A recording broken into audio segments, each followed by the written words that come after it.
তো আমিও চলে আসলাম জনকল্যাণ শিবিরে। তোমরা তো দেখতেই পাচ্ছ কি অবস্থা। এখন দেখি কোন দিকে কি হচ্ছে, তারপরে দেখা যাক। লক্ষ্য নতুন দ্রুত বা ব্যবসা প্রতিষ্ঠানের মাধ্যমে দেশের গ্রামীণ ও শহরাঞ্চলে স্বকর্মস্থান এবং কর্মস্থানের সুযোগ করছে। বয়স আবেদনকারী বয়স 18 বছর, Aadhaar card, mobile number, PAN card, এখানে হচ্ছে আয়ুষ্মান ভারত কাউন্টার দিয়ে থেকে চালিয়ে দিই।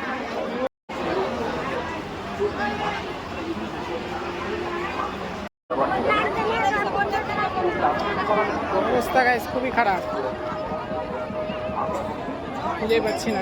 আর উজ্জ্বলা গ্যাসের একটি আপডেট আছে যে যাদের বাড়িতে গ্যাস কানেকশন আছে তাদেরকে কোনো ফর্ম দেওয়া হচ্ছে না বা কোনো কিছু করা হচ্ছে না।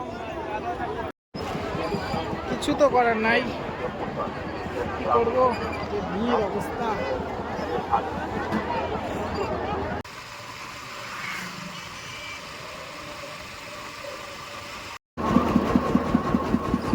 আমি এসেছিলাম আজকে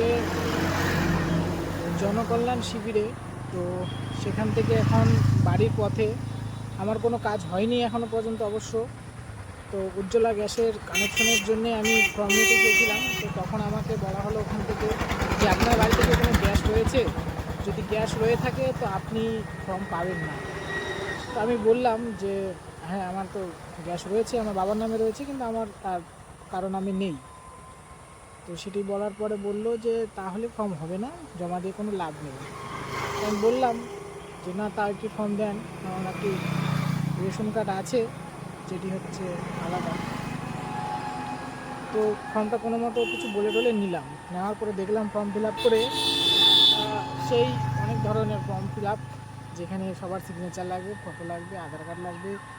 তো আমি আর জমা দিলাম না, এখন বাড়ি নিয়ে যাচ্ছি। আর অনেক কিছুই কাজ হচ্ছে, কিন্তু আমার কাজের মধ্যে কিছু আর হলো না এই গরমের মধ্যে। আমি বাড়ি যাচ্ছি, খুব বিরক্ত লাগছে।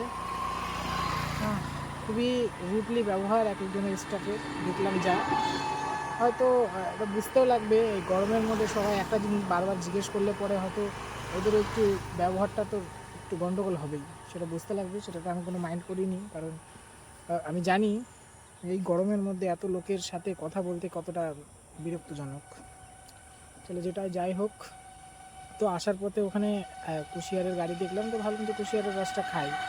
তো কুশিয়ারের রস খেতে গিয়ে এত বাজে গন্ধ কুশিয়ারটার মধ্যে, রসের মধ্যে, তার খেতে পারলাম না, অল্প খেয়ে ফেলে দিলাম। তো মোরাল অফ দ্য স্টোরি এটাই হচ্ছে যে আজকের দিনটা খুব খারাপ গেল আমার এখানে এসে।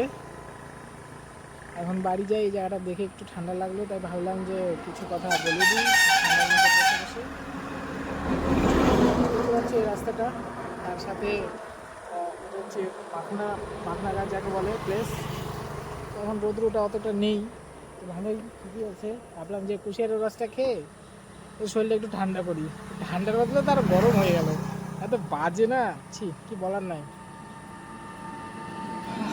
বাড়ি যাই, চলো।